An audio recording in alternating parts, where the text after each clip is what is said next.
Rose day पे रोज लेने वाली रोजगार भी देखती है मेरे भाई, इसलिए रोज डे पे नहीं रोजगार पे ध्यान दो।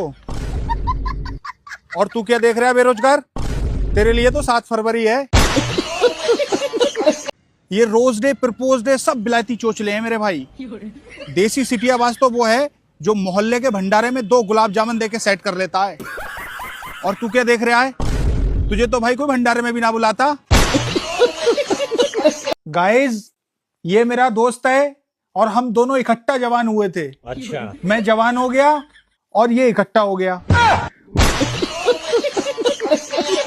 भाई हम कितने भी अमीर क्यों ना हो जाएं, लेकिन होटल के ये प्लास्टिक वाले डिब्बों को धोकर किचन में रखने की आदत कभी नहीं जाएगी।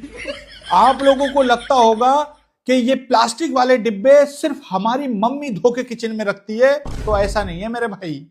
आप किसी भी रिश्तेदार के या किसी भी दोस्त के घर पे जाके देख लेना, उनके किचन के अंदर ये प्लास्टिक के डिब्बे भाई साहब बर्तनों के साथ खेलते कूदते मिल जाएंगे। हमारी मम्मियां जो खाली पन्नी नहीं फेंकती हैं, तो इन कीमती डिब्बों को क्या घंटा फेंकेंगी? ससुराल और मायकों के अंदर दही, घी, अचार, सब्जी, रोटी, हलवा, खीर, इन सब का आदान प्रदान जो होता है वो इसी डिब्बों में हो रहा है भाई।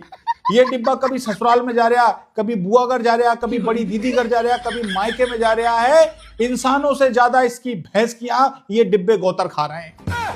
पहले मिडिल क्लास के अंदर एक डिब्बा हुआ करता था जिसमें गरम मसाला रखा जाता था। बात तो सही है। उसी में जावित्री होती थी, उसी में जायफल होता था, उसी में लौंगे होती थी, उसी में काली मिर्च होती थी, उसी में जीरा होता था। अच्छा, लेकिन जब से इन डिब्बों की जनसंख्या बढ़ी है, इसकी भैंस की आग, जीरा अलग डिब्बे में रखा जा रहा है, काली मिर्च अलग डिब्बे में रखी जा रही है, लौंग अलग डिब्बे में रखी जा रही है, जावित्री जायफल अलग डिब्बे में रखा जा रहा है, तेज पत्ते अलग डिब्बे में रखे जा रहे हैं।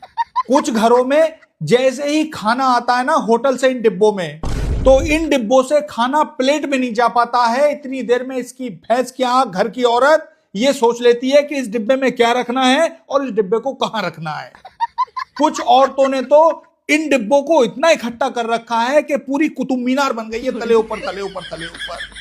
किसी होटल के अंदर इतना डिब्बा नहीं होगा जितना डिब्बा इसकी भैंस की आंख उन औरतों ने अपने घर में इकट्ठा कर रखा है।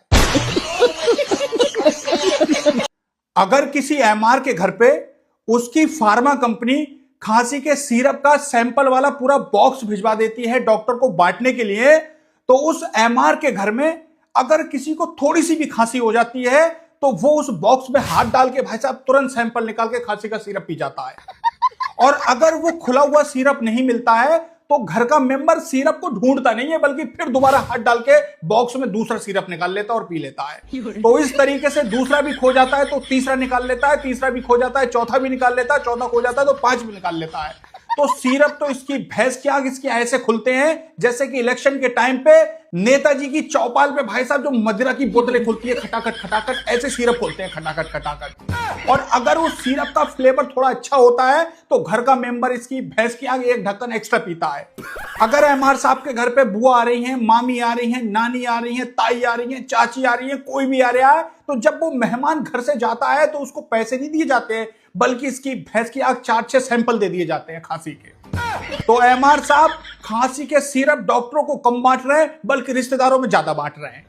और इनके घर पे खांसी के सिरप खुले हुए भाई साहब ऐसे पड़े होते हैं इधर उधर कि घर की जो दादी होती है जिन्हें पढ़ना लिखना भी नहीं आता है, वो भी सिरप को देख के पहचान लेती है कि अरे फेफड़े बने हैं, ये तो खांसी का है।